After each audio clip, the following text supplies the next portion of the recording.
Kenapa mahasiswa yang udah pernah kuliah tahun sebelumnya mempunyai chance kesempatan masuk SBMPTN lagi lebih gampang? Oke, mari gue jelasin.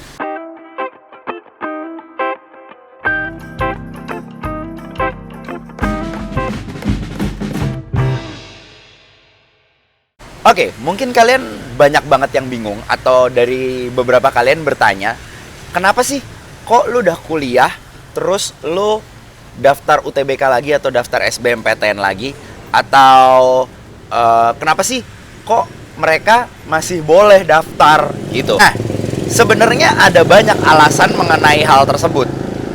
BTW sorry ya, agak-agak berisik gitu ya. Sebenarnya banyak alasan mengenai hal tersebut. Mulai dari masalah teknis, mulai dari masalah selera, mulai dari masalah nilai, mulai dari masalah banyak hal yang akhirnya seorang mahasiswa mendaftar lagi SBMPTN atau UTBK di tahun berikutnya. Jadi, di SBMPTN itu atau UTBK itu ada 3 kali kesempatan kalian ngambil jatah UTBK.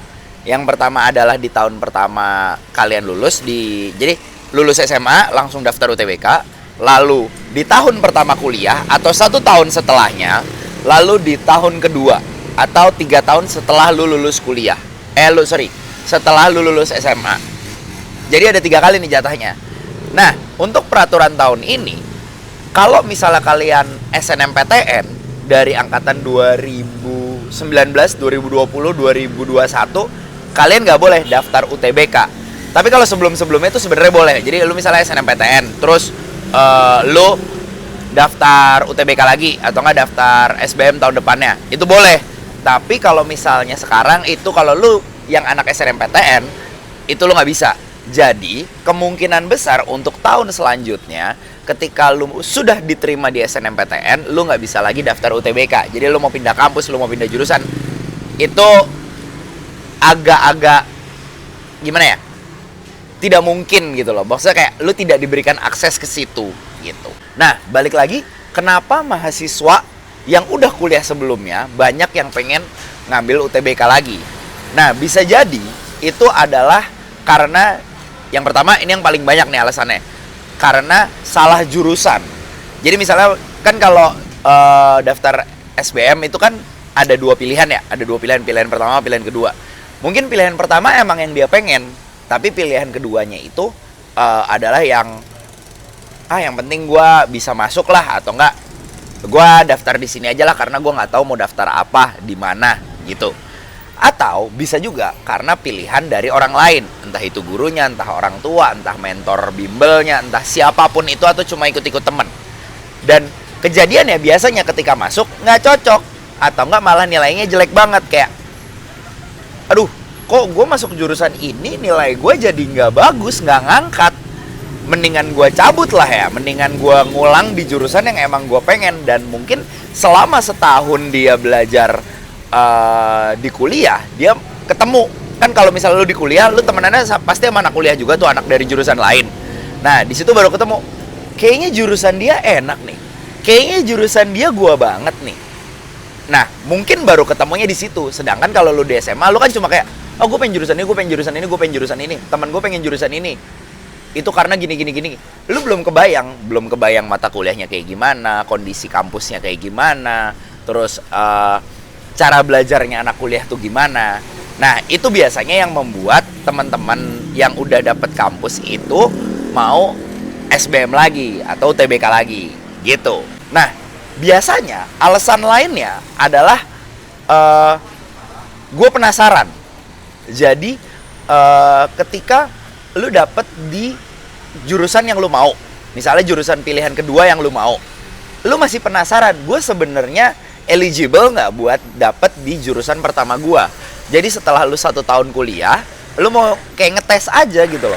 Urusan dapet atau enggak itu belakangan. Jadi kayak kalau dapet ya mungkin gue pindah, kalau enggak ya udah gue kuliah lagi aja, gue di jurusan gue yang lama, toh gue juga udah dapat kuliah. Jadinya nothing tulus. Nah, nothing tulus itulah yang menjadi faktor penting ketika lu mendapatkan kesempatan buat UTBK lagi atau SBMPTN lagi. Jadi lu kayak ya udahlah ya, kalau misalnya dapet ya syukur, kalau enggak ya udah. Nah, yang model kayak gitu. Terus kenapa kok bisa yang teman-teman yang udah dapat kuliah punya kesempatan lebih tinggi di UTBK berikutnya? Nah, yang pertama karena dia belajar. Belajar apa tuh? Nah, dia belajarnya tuh lebih apa ya? Udah kenal sama yang namanya cara belajarnya anak kuliah. Yang lu cuma ketemu dosen seminggu sekali. Jadi dia tahu apa yang harus dipelajarin. Nah, itu yang membuat kayak kalau misal gini, kalau lu di SMA, lu nggak bisa dapet nilai bagus pada suatu ujian, lu bisa remet atau enggak lu bisa ngomong sama guru lu. Tapi kalau di kuliah nggak gitu. Jadi ketika lu dapet nilai jelek, lu bisa nego sama dosen lu. Cuma kemungkinannya kecil, mau nggak mau harus ngulang. Jadi mental itu yang udah kebentuk. Jadi mental yang kayak, oke, kalau misalnya gue nggak dapet, kalau misalnya gue nggak dapet nilai bagus, kalau misalnya gue nggak lulus, ya udah gue ngulang. Yang kedua, soal materi. Soal materi ini dalam artian apa ya? Materi perkuliahan itu cenderung bakal lebih banyak lu temuin menjadi soal UTBK, apalagi yang tes TPS-nya. Jadi mata kuliah itu kan kayak lebih ke apa ya? Lebih terstruktur gitu loh. Jadi mata kuliah A bahas apa, mata kuliah B bahas apa, mata kuliah C bahas apa, mata kuliah D bahas apa. Nah, itu ketika digabungin, itu jadi satu mata pelajaran lu di SMA. Paham nggak? Jadi kayak gini, kayak misalnya lu lagi belajar ekonomi mikro, ekonomi makro, terus akuntansi, terus apa? Ekspor impor, perdagangan internasional. Ketika digabungin, itu menjadi mata pelajaran ekonomi. Gitu. Jadi mereka tuh mendapatkan banyak ilmu, banyak materi yang kalau kalian cuma bahasnya di bab, ini jadi bahasnya di satu mata kuliah. Jadi satu jurusannya itu. Nah, itu yang membuat teman-teman yang udah kuliah mempunyai kesempatan lebih banyak karena dia pelajarannya akan jauh lebih padat. Sorry ya guys, hujan. Oke, next. Lalu yang ke berapa nih? Selanjutnya adalah mental. Kenapa gue bilang mental? Gue selalu bilang mental. Kenapa? Karena mental itu emang harus dibentuk. Ketika lu udah kuliah, mental lu tuh kayak yang tadi gue bilang, lu kalau gagal, ngulang. Udah, lu nggak bisa ngapa-ngapain lagi. Lu nggak bisa minta remet, lu nggak bisa minta nego sama dosen lu. Yang model kayak gitu. Dan lu harus ngulangnya di semester depan. Yang nggak bisa lu langsung lu ulang saat itu juga. Atau nggak pada bulan itu. Gitu guys. Karena mental itu, mereka jadi kayak ngerasa, ya udahlah ya.